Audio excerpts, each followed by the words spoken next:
All right.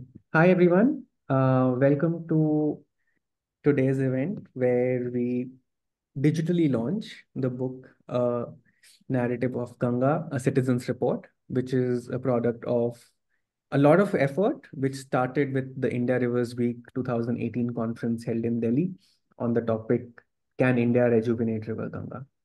All our speakers will be talking in more detail about the process and the book. I just want to initially give you a brief introduction to myself and to India Rivers Forum, and then I will pass it on to the speakers. I am Siddharth. I run an organization called Veditam India Foundation, and I also work as the convener of the India Rivers Forum. And I'm very happy to have all of you here and for the launch of this wonderful book. To tell you a little bit about India Rivers Forum, India Rivers Forum was created as a vibrant and active network of organizations and individuals, all of them whom have dedicated themselves to work for the rejuvenation and restoration of rivers in India. As part of our work, one of the main events that we do is the annual India Rivers Week conference, where it is a 2 to 3 days convening that we have, and we discuss different themes every year. In 2023, we had our annual event in Pune, where we talked about the issues around riverfront development in India, particularly focusing on the Pune riverfront and also coming out with a statement at the end of it. We have covered various topics over the years and various themes. And since 2014, we've now held 10 of these annual conferences. And this year, we're also trying to expand the number of events we do in the year, have more interactive events, workshops, trainings, along with all the organizing members of India Rivers Forum. And with that brief introduction, uh, we will now move on to today's convening, where first Ravi Chopra ji will be speaking. And I'd like all the speakers to briefly introduce themselves and then get into the session. And with Ravi ji, I'd also invite Ravi ji to announce that the book is now publicly available. And I will put a link to the book in the chat box for all of you to access the whole book in its totality. And for those of you who are watching this later on YouTube, you can find a link to the book in the description of the video, and you can access it from there. Raviji, if I can invite you to now take over and uh, take over the proceedings.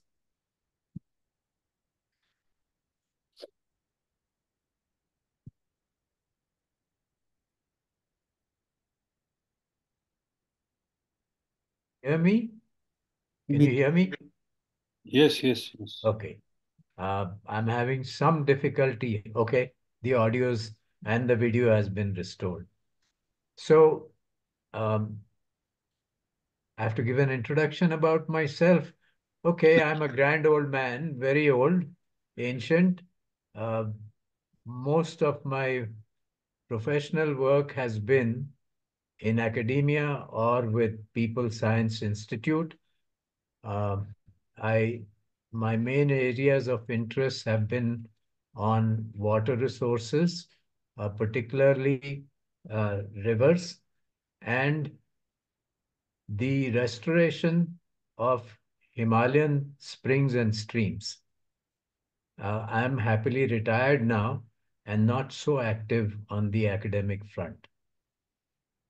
The Citizens Report, a narrative of River Ganga, is an outcome of the 2018 India Rivers Week, whose theme was Can India Rejuvenate River Ganga? A large number of presentations are made at this conference. Some were mere abstracts, and then at the other end, there were well-researched documents that were presented. A select group of subject matter experts were then requested to compile the material into chapters.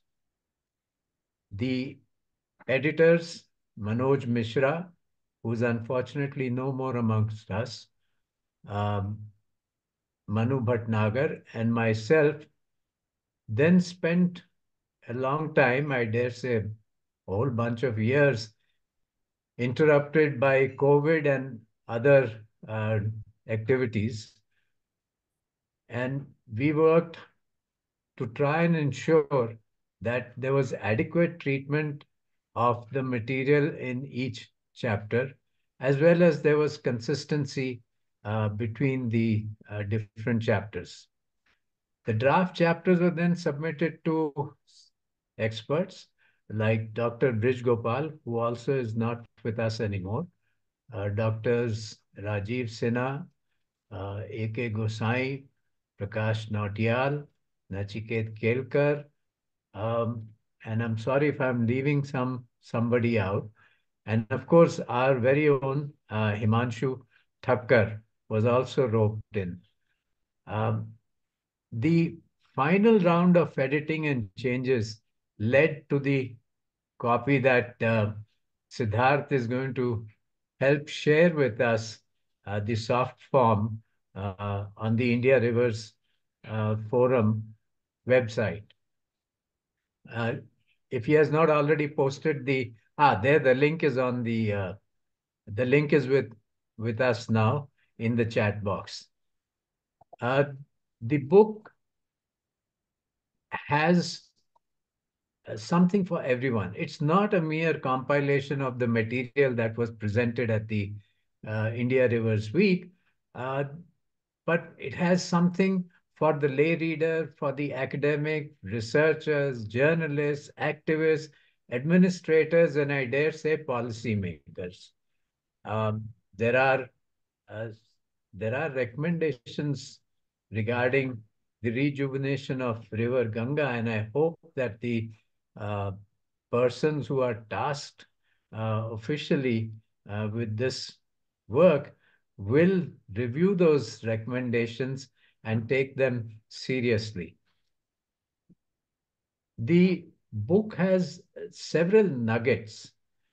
It has, if I look down the chapters of the book, which I have in front of me, it begins with Ma Ganga, which not only talks about the culture of River Ganga, but also its history going back to the ancient times before Christ and coming down to the present.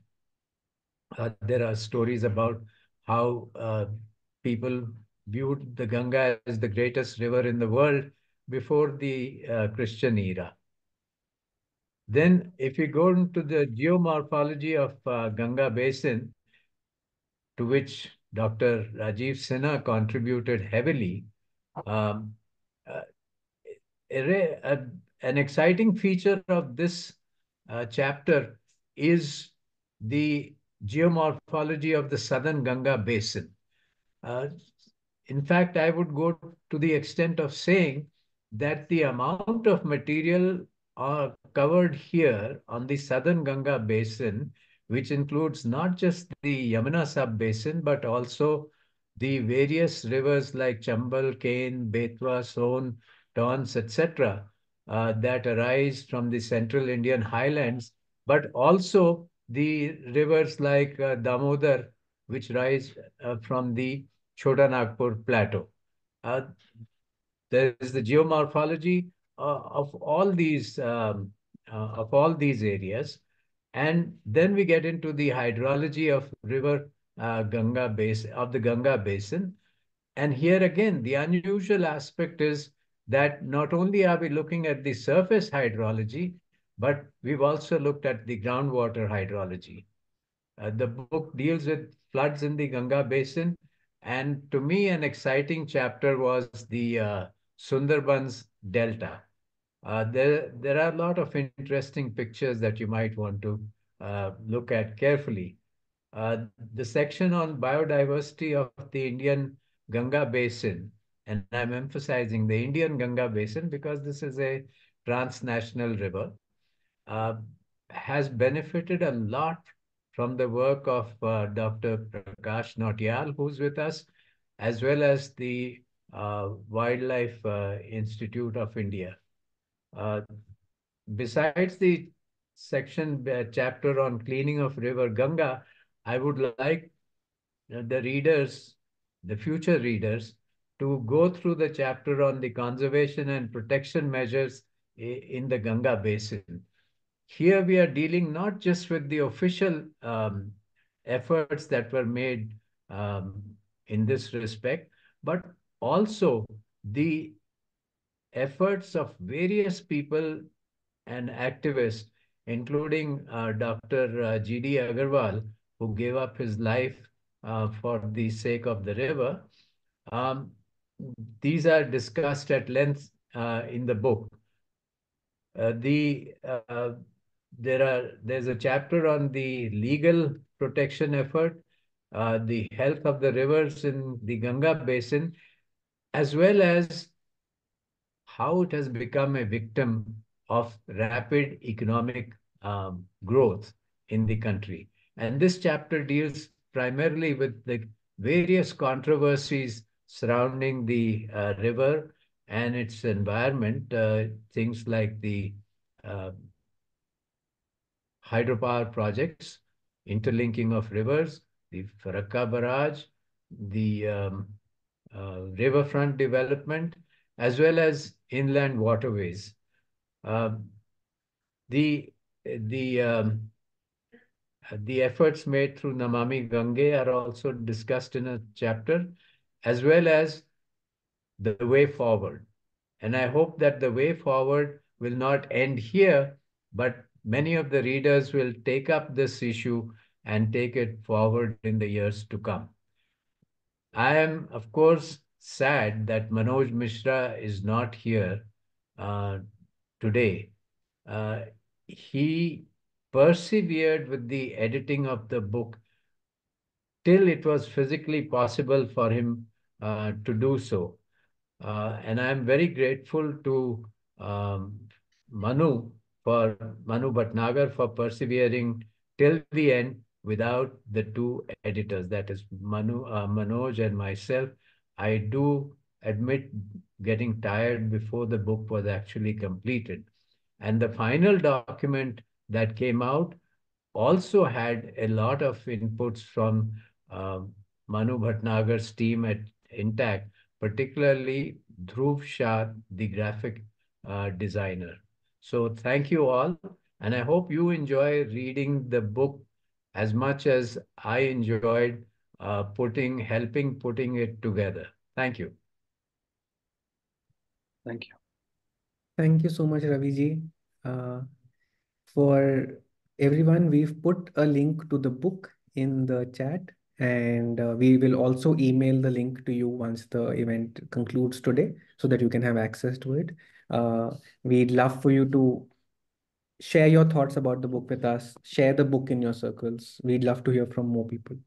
Now I will invite Manu Bhatnagar ji to speak next. Manu ji, over to you. Yeah, thank you and good evening, everyone. Uh, you see, the book was an outcome of the India Rivers Week event of 2018. The theme of that event was Can India Rejuvenate Ganga?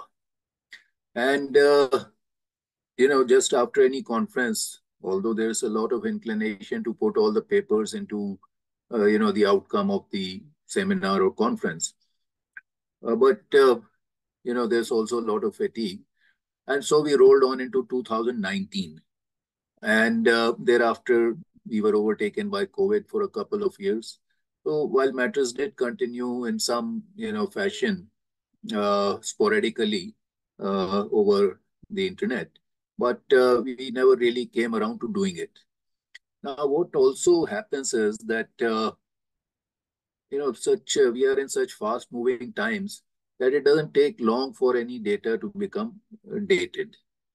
And when we really got around to, finally to finalize the book, uh, we were in 21 end. Okay. And then it took us, back and forth to 22 and then even into most of the first half of 23.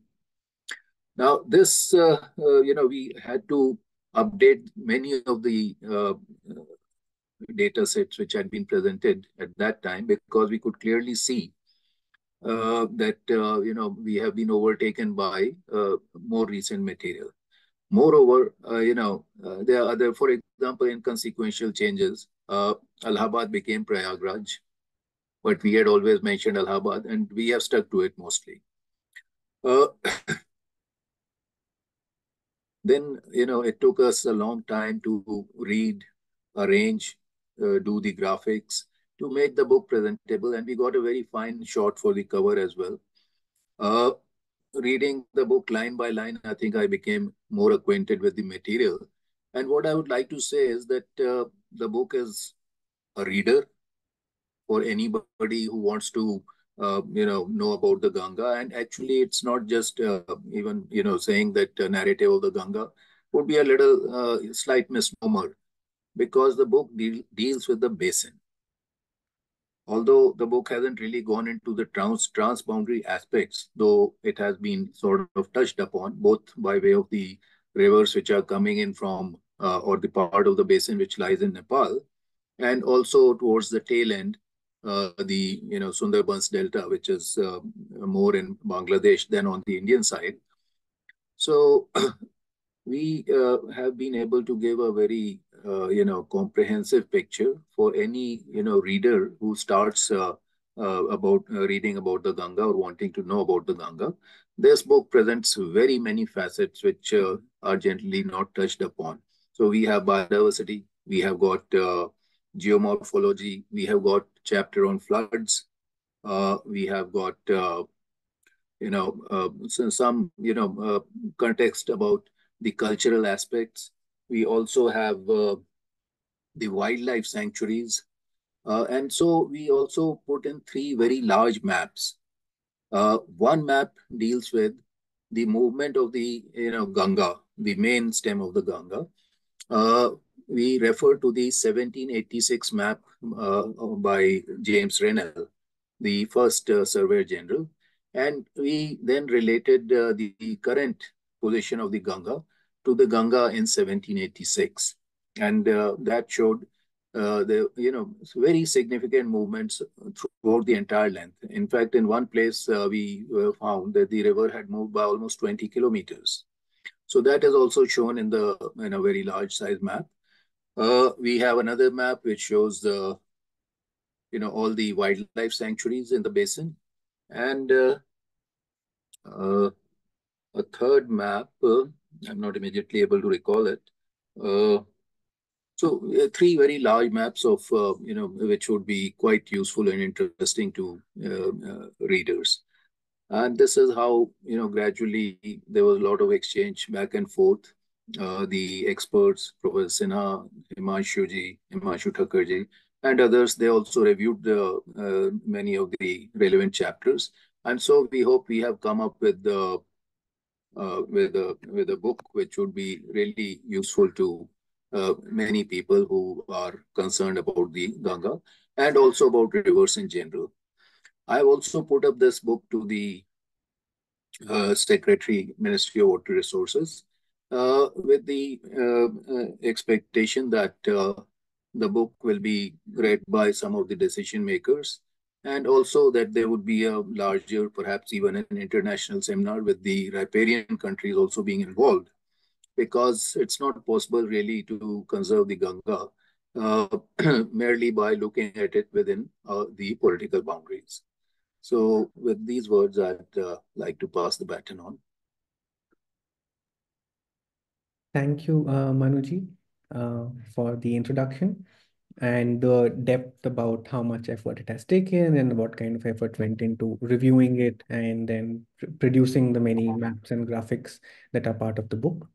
I will now call upon Professor Rajiv Sinha to talk about one of the chapters that he has contributed to, reviewed, and Professor Sinha will also be showing us a few slides. Professor Sinha? Yeah, sure. Thank you, Siddharth.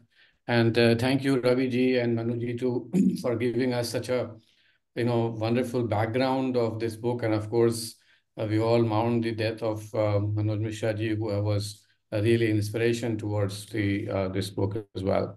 So I have kind of put together a few slides, not just to show what is in there, it has already been described, but also to kind of highlight the importance of geomorphology and motivation of why such kind of data sets are needed to understand the system in a better way. So let me just share my screen, and then we can discuss this a little bit more. So Siddharth, I hope you can see the slides. Yes. Do you want to go to presentation mode? Yes, I'm going into the presentation mode. So yeah, so this is the second chapter of this book, which is titled as The Morphology of the Ganga Basin. And Dr. Ravi Chopra asked for certain input, which I provided very happily. Now, just to get into the system, Ganga is a very, very large system, as most of us know. And the geomorphic chapter was designed to highlight a couple of things. One was that there is a huge amount of diversity in the system in terms of morphology, which is again a manifestation of other processes I will talk to you about. And therefore, when you travel from the upstream part of the Ganga to all the way down to the downstream part into Farakka and then further downstream, you see a huge variation in terms of morphology. And that has its own implication, that has its own controlling factors. And the other thing which we have tried to highlight while we were mapping and producing these data sets, that a river must be able to preserve its river space, which is also known as river corridor and many other things in the different parts of the world.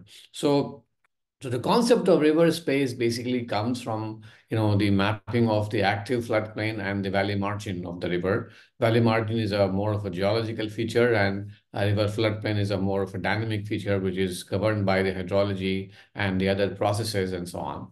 And what we know that any river with a complete floodplain is not just is considered as the one in equilibrium, but also is supposed to be in good health. Now, unfortunately, there is a contradiction that the floodplains also support a very rich ecosystem, which has direct influence on soil fertility, but also occupied by the local population at the cost of the other system. And therefore, there is a need to balance this out. There's a need to have a policy on how and how much to preserve in the system, and so on. So that's a need here, and that is why the maps, etc., which you will find in this book actually are based on some of these, concepts. The other thing I wanted to highlight, that why there is such a geomorphic diversity across the system, is because Ganga has very unique catchment parameters. It has a huge variability in terms of the rainfall when you move from the eastern part to the western part, and that eventually interacts together in such a way that it produces a very different hydrology, very different sediment transport characteristics, and all of these parameters combine together to create very, very different fluvial regimes or fluvial processes. Somewhere you find, for example, the lower part of the system is highly aggrading. You have very different morphology. The upper part of the river systems are degrading in the sense that they are incised and so on. And all of these have very different geomorphic manifestation in terms of their form, in terms of their processes, in terms of their flooding behavior, in terms of their sediment transport behavior, and everything else. And what we have done in terms of producing these maps is to show this diversity, when you travel from upstream to downstream. And for example, if you start, and also, of course, because they have different morphology, they also have very different sensitivity to the interpositing impact. So when you do a dam, or when you do a barrage, or when you do embankments, each part of the river system will behave and respond in a different way. And that is exactly what morphology actually tells you. So what we did, we followed a scheme which we, developed as a part of my research, a PhD student, and we used multiple parameters like the landscape setting, the channel confinement, the floodplain confinement, and then the morphology. And then we divided the entire Ganga system into 10 different classes, which are geomorphic classes. For example, if the landscape setting is a Himalayan setting, if the channel confinement is partly confined, if the floodplain confinement is partly confined, and the morphology is braided. We call them as river class 1, Himalayan partially confined channel and floodplain and braided and so on. So this is how we developed the scientific part of it. And we have shown this later that this has, again, very strong implications in terms of the ecological setting, why a particular habitat is able to survive in a particular setting and so on. So that's a different story altogether. So I'll quickly run through, a couple of slides which you will find in the book, and appreciate how different the morphology is. For example, if you look at the mountainous part of the system in the Alaknanda, part of the Alaknanda and Bhagirathi in upper catchments, you hardly see any plant from morphology. Its river is deeply incised, very confined valley on both sides. It's a thin channel, very high speed velocity, and so on.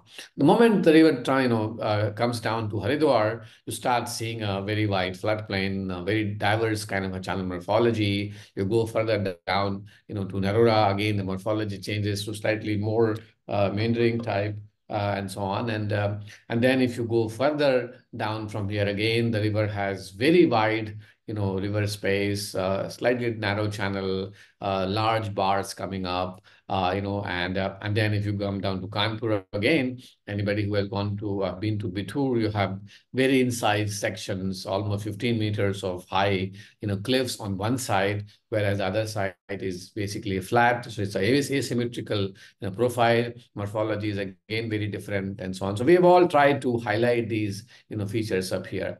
In the middle Ganga part, again, the river is very different morphology, Kanpur to Allahabad. And then, the moment you come to Allahabad and the Jamuna, joins again here, river has, you can see the sharp, contrast between the morphology of the river between Kanpur and Allahabad, and then further downstream of Allahabad and Varanasi. A complete change in morphology in terms of meandering characteristics, braided parameters, and so on. So all of these have been highlighted and showcased in this book. Then if you go further down of Varanasi again, you can see very large scale migration features. You see very large alluvial islands around, Patna downstream particularly. This is again a very important piece of information which Manu Bhatnagar and his team has compiled together in terms of river and islands and so on. Then again, between Munger and Farakka, again, the river changes its morphology and so on. So it's a huge system, and this diversity needs to be appreciated and also, understood in terms of the different processes and different manifestation styles. So I hope you will enjoy, reading this book and appreciate this morphology. I would just like to end with one more slide. We produced, people are interested in looking at how the Ganga has been in the past. So again, for NMCG, I compiled a hardcover book, which is called The Ganga of the Past, where we compared how the Ganga looked like in 1960s and now in terms of their morphological changes, in terms of their land cover changes, and in terms of their other socio-cultural, importance of each of these windows. So this book actually covers 10 different windows, along the Ganga. Each window has been given a space of 4 pages. Very nice pictures and everything. So this soft copy is available at this link. But if anybody is interested in a hard copy, I'll be more than happy to send it. I have several copies with me. So please shoot me an email. And again, I hope you will enjoy this citizens report, and of course this book if you are interested. Thank you so much for your time.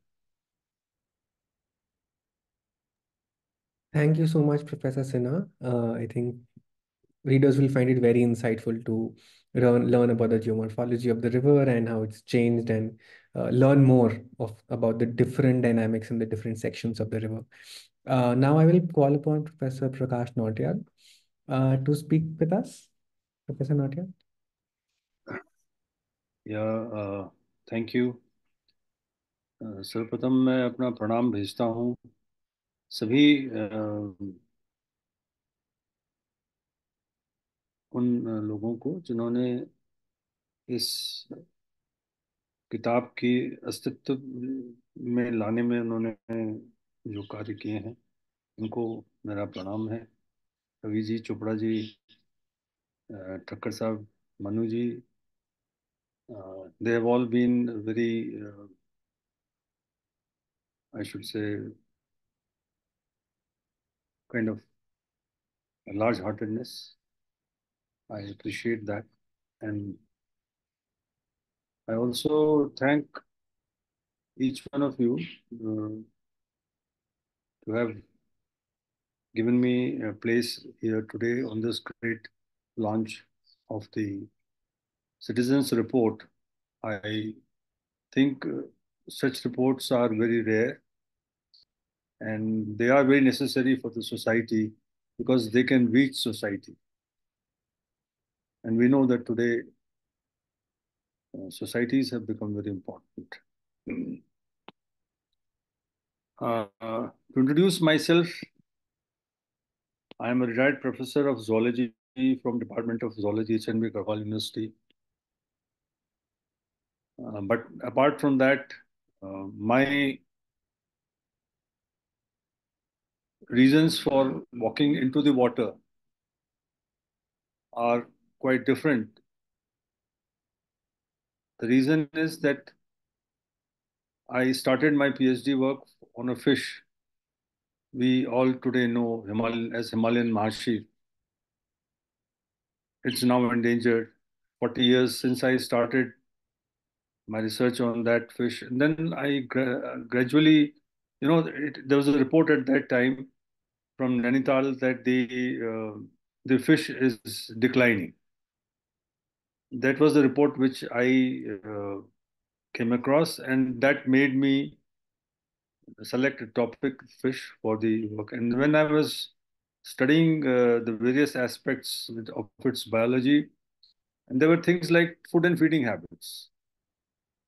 So, if you have to know about food, not only in the stomach but also outside the stomach of the fish, that is also important. So that made me include the ecological concept, though at that point of time there was very preliminary water characteristics that we could do. Not much of biological quality was included in that. But then that's the foundation, and from there the interest increased, and I have almost equal number of publications in ecology and on Maharshi fishery science, fishery biology. And that has helped my understanding. And if today I could write a chapter, a part of the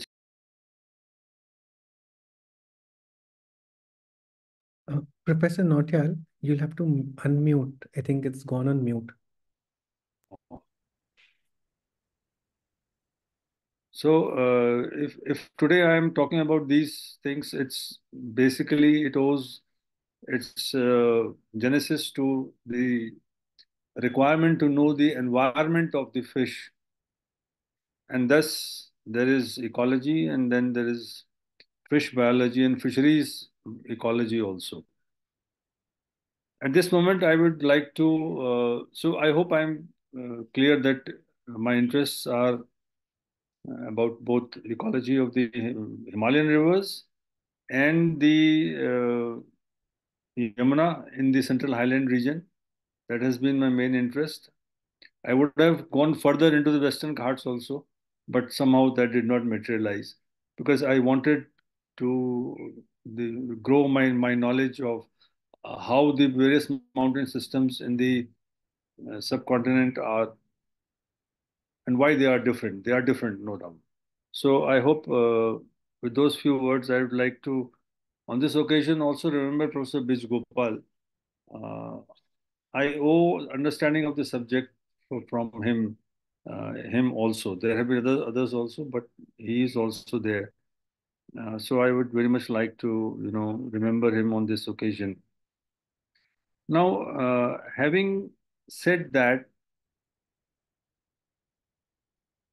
I think people are surprised when we say that the quality of the water is deteriorating or it has come down, and these are the elements that are being disturbed because they wonder that they can see nothing in the water.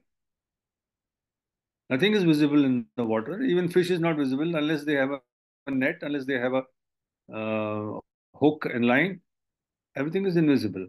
And in fact, the primary production in the ecosystem is done by microscopic algae, which you can't see. So biodiversity, to explain biodiversity, to make anyone understand, especially layman and others, it's very difficult to, because they say there's nothing in the water. And so what harm are we going to bring to the water if we divert it for 15 kilometers for a hydro project or something like that? So in view of that, it's a big task. Even today, it is a big task that how to explain them, especially the engineers when we come across at common forums, when we come across and we try to exchange knowledge, and they are bewildered that okay, oh, these are also there. At least there is acceptance. I am happy. For last 10, 15 years, I have met some people who have accepted this, and although maybe nothing very great happened, but still. So now in this chapter on biodiversity, there is a terrestrial biodiversity and there is aquatic biodiversity. So I'm focusing more on the aquatic biodiversity, and in this biodiversity component, there are so many phyla, so many class that you can't enlist the whole biodiversity. Everything that you get is depends on your effort and how much effort it is made. Once a professor, he remarked that why in India, all very few species of rotifers have been reported.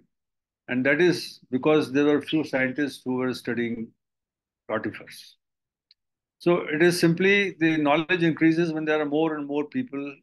It helps to increase the knowledge. But uh, in this chapter, I have focused mainly on three groups of organisms. The first is diatoms, which are primary producers who fix carbon in the water. And so that is the producer community. And they are having the largest number of species among the microscopic algae in the system. So because of their importance, because of their number, they are important. And so we must know what kind of diversity is present of these groups is present in the Himalayan and the uh, Himalayan rivers coming down into the plains, that is the Ganga. The other major group is the insects.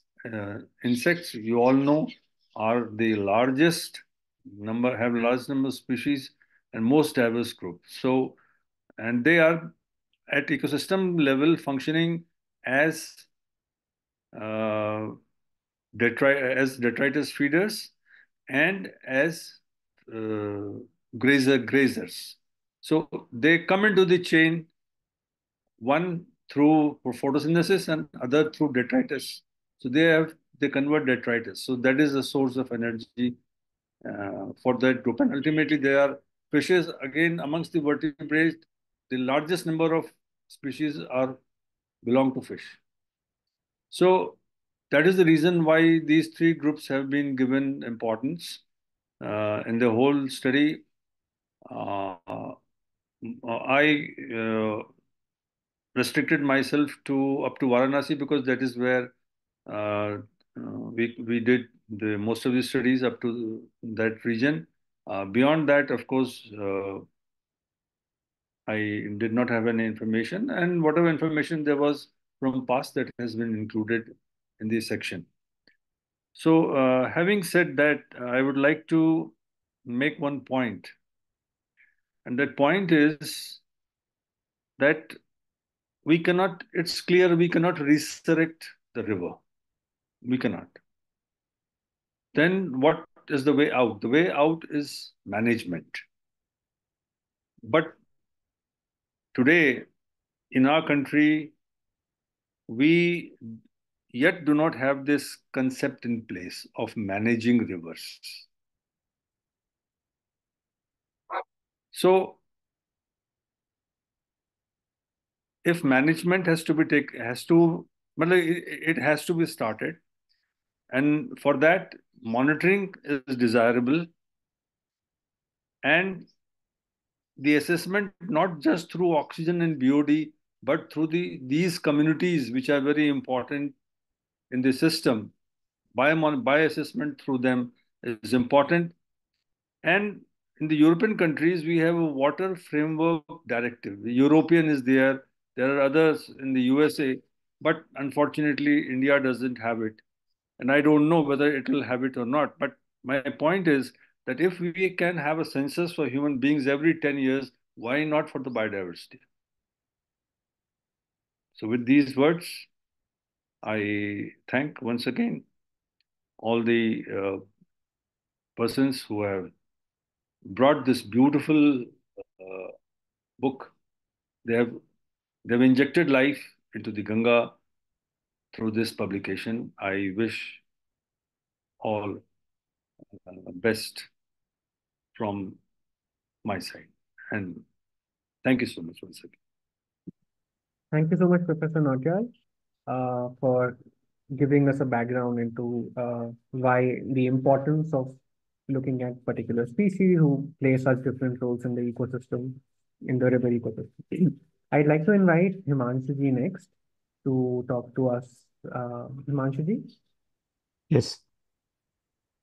Yeah. Thank you. After everyone has said so many things, I don't know what is left, but I'll just quickly say, uh, in 2018, when we selected the theme, as it was said, the theme is Can India Rejuvenate Ganga? The idea was that, a new government was in place since 4 years, and it had said that Ganga is its priority, and it had started new projects like Namami Gange and MCG and so on. So we thought, and since we are concerned about rivers, this is possibly the most prominent uh, case of how the state looks at the Ganga and how its efforts measure up in terms of achieving its objective. That was a key object, one of the key objectives of the deciding the theme. Uh, what I can see is that this book has now actually gone much further into many depths, depths into many different directions, uh, and which is all going to be very helpful. We are again at a point of time when the nation is going into elections, and this is also a time to examine uh, where does the Ganga effort of the government stand. If you look at the last 2 weeks newspapers uh, and look at what NGT has been looking at the Ganga river quality in Uttarakhand, in UP, in Bihar, and in West Bengal. And in one voice, it is saying for all 4 states that at most places, the river Ganga water is not even fit for bathing. I'll leave aside question of drinking, but Ganga water is supposed to be worth drinking. But that's the state.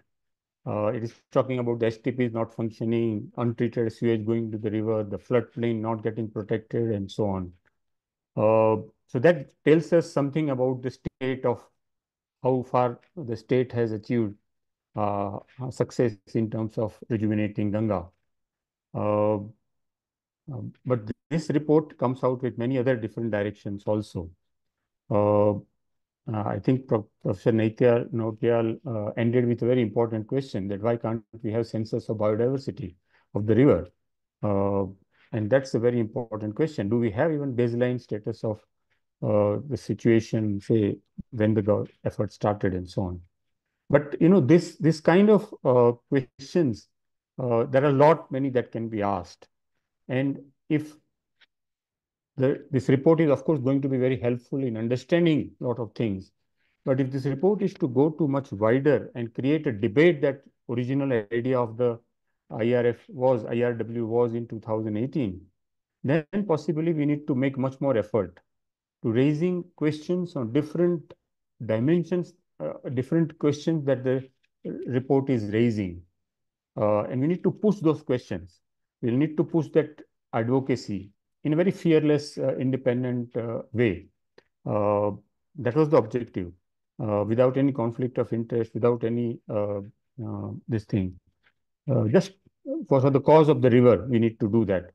So I think that provides us a lot of food for thought. How we can take this forward, how we can use this report to raise all those questions and raise different questions about the advocacy for better state of Ganga and following that other rivers. So with that, I'll stop here. Thank you. Thank you so much, Manshuji.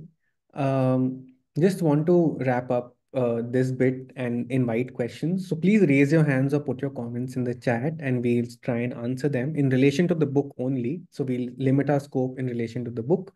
But definitely want to say that, as highlighted earlier also, that the book has the possibility to build capacity for different kinds of people who are interested in the river on how do we ask questions, and then we must ask those questions that we have talked about.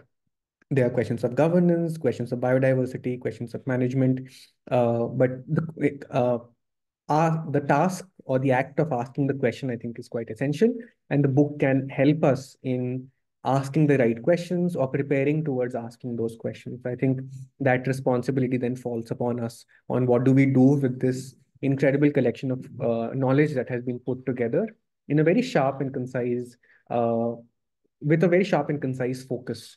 So I'll pause there. Are there questions? Manuji, do you want to add anything? Yeah, I just wanted to say a couple of things more, if I'm Yes. permitted. Sure.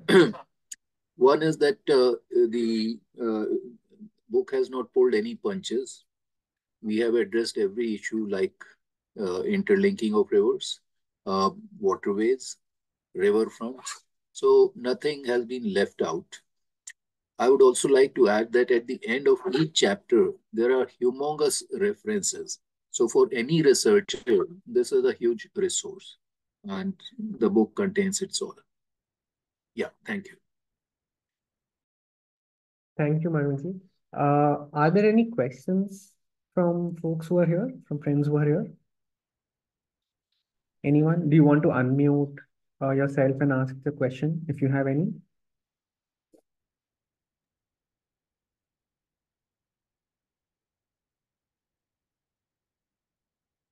You can just unmute and speak if you'd like to. Professor Nautyal, did you want to add anything? I was wondering,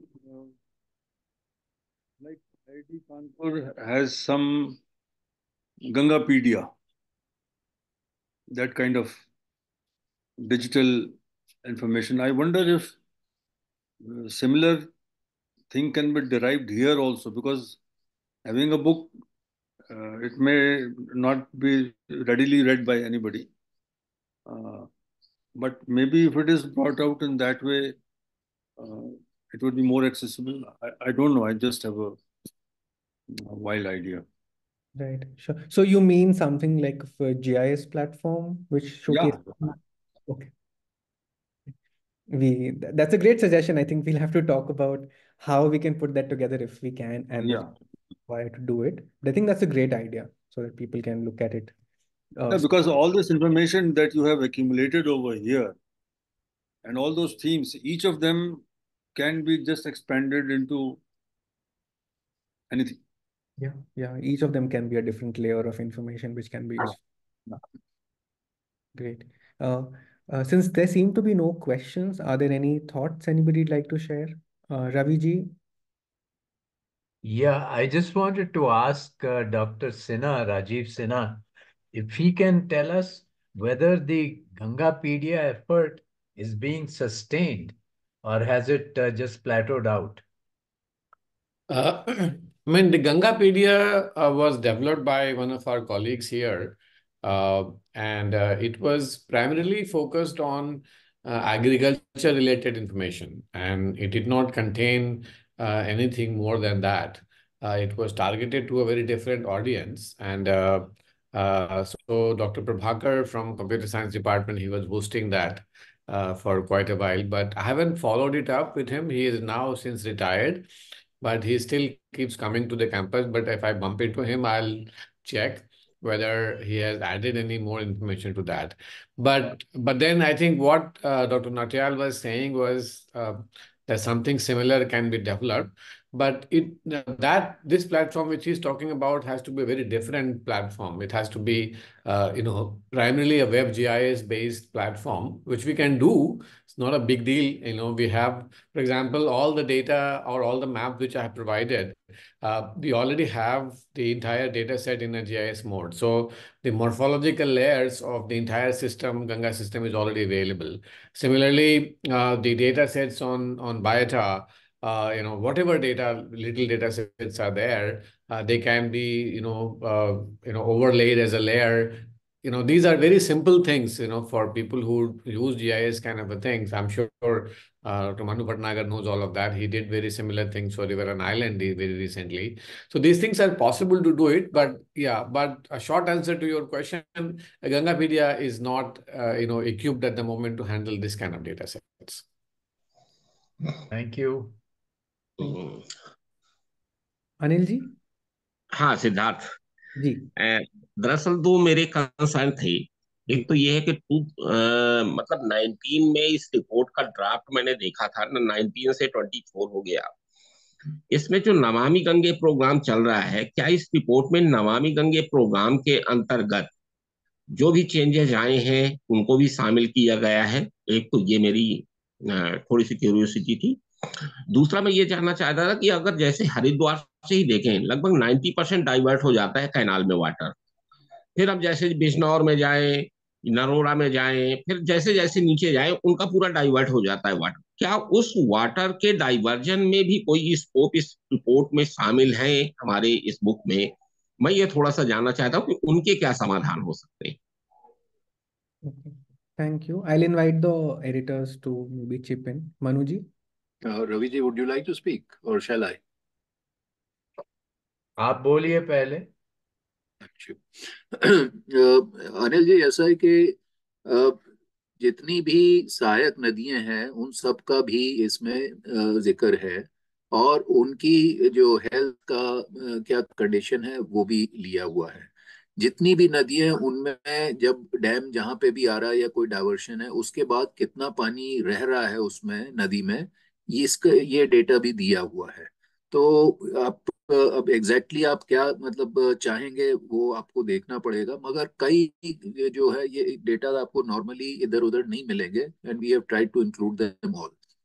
जहां तक सवाल है कि भाई जो ये अपने NMCG जो है वो क्या कर रहे हैं नई चीजें, जहां तक हुआ हम लोग ने 23 के मिडल तक जो भी नया हुआ आफ्टर 2018 हमने उसको इंक्लूड किया है, हमने डेटा को भी अपडेट किया है। तो अब मगर ये है कि 2-3 साल बाद फिर डेटा अपडेट करने की जरूरत पड़ जाएगी, बट आज की डेट में we are fairly current.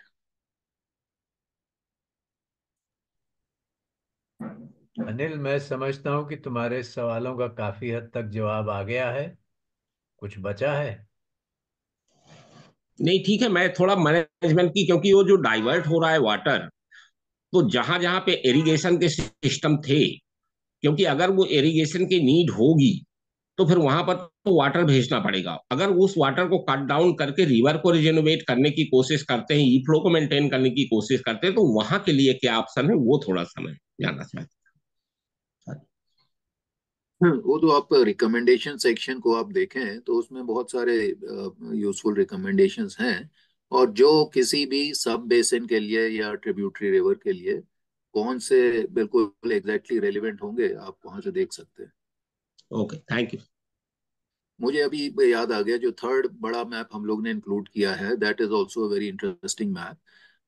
We have recorded the coordinates of 1,000 hydrological structures on the entire basin, whether they are dams, barrages, HEPs, anechoic spheres, and so on, each with its name and coordinates they are given. So already we have in this basin 1,000 points जहां से हम नदी को निचोड़ रहे हैं। जी। Right. Manu ji, is this part of the digital version also, the three maps? We might have वो to मैंने अभी नहीं भेजे हैं, but I thought they are very large, but I can send them if you want to put them up, we will do that also. we will host those maps also. So we will once late in a few days, we will send everybody the link to the report and the map. Report तो anyways हमने share कर दिया है. Map भी we can probably share. ठीक है. Ravi ji, I think you were saying something. मैं एक बात कहना चाह रहा था, वो ये थी कि शायद प्रकाश नौटियाल जी ने कहा कि किताब पढ़ना तो बड़ा मुश्किल है, और मैं मानता हूँ लगभग 500 पन्ने, 485 पन्ने की ये किताब है। अ, खूबी इसकी ये है कि सब चैप्टर्स जो हैं ज़्यादातर इंडिपेंडेंट हैं। ये ज़रूरी नहीं है कि you have to read the first 3 chapters in order to understand the fourth chapter. यदि कोई ऐसी ज़रूरी बात है जो रेफरेंस करनी चाहिए, तो वहाँ पे हमने लिखा है please see chapter number this. इसलिए इसको इंडिपेंडेंटली भी चैप्टर्स को पढ़ा जा सकता है जैसे ज़रूरत हो।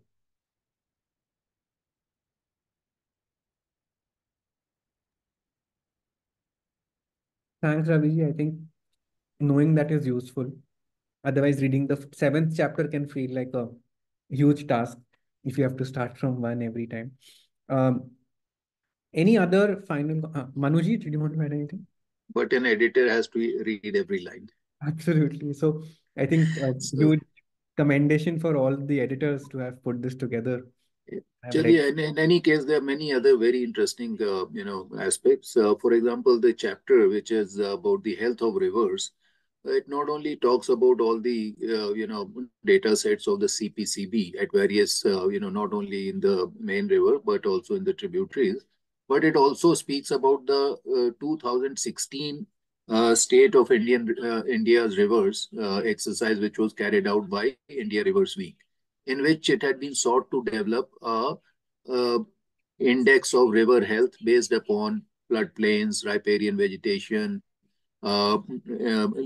longitudinal connectivity, absence or presence of dams, and so on, and awarding a colored category, red for the worst case, then pink and blue. And so that has also exercise has also been reflected for all the tributary rivers in that chapter. Yes. Thanks, Manuji, for also reminding us of the earlier publications from India Rivers Week and India Rivers Forum.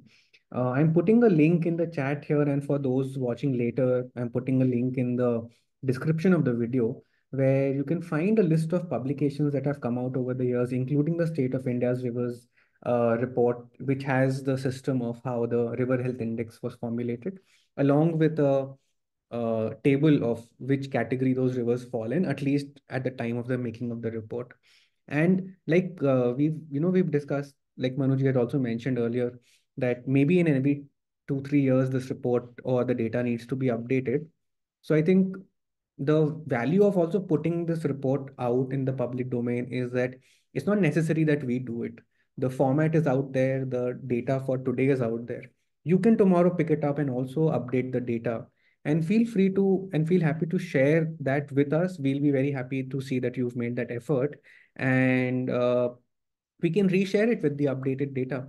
But I think it's even in 2018 when the conference happened, there was such an assimilation of minds who put together their thoughts from different parts of India, who had their eye on the river from different lenses, from the policy level to the ground level, and looked at different aspects of the river. So I think the value also is in collaboratively creating this material which can enable all of us. So I think it's not just the responsibility of one organization or one forum, but I think it's the common shared responsibility of ensuring that the data is updated so that we can collectively take action and enable each other to take action. Um, with that, since I have the space of the host and moderator for today's event, also being mindful of everybody's time, we've just crossed an hour on the call, which was the scheduled time. Um, I'd like to stick to time, also given it's Saturday evening for everyone. Um, we'll close the session now, And we will be in touch with all of you. We will share the links as which have been put in the chat as via email as well, including the link shared by Professor Sinha to the book Ganga of the Past. And thank you so much for coming. We'll send you a link to where you can find all the material, how you can stay connected with India Rivers Forum as well, and participate with us in the future events too. Um, Um, yeah, Ravi. Siddharth, I have one. Yes.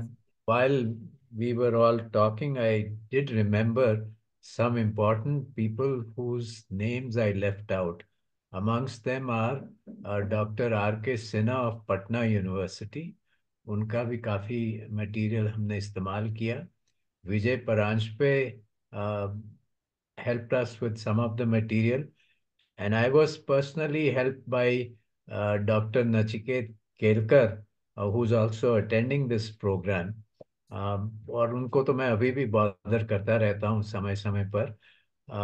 He is a wonderful resource on several aspects of the river, particularly the ecology of the river system. Thank you. Thank you, Ravi ji. I think that's great. We end on that note of thanks and recognition for our fellow contributors towards the report. Thank you all. I will stop the recording now and we'll stop the session.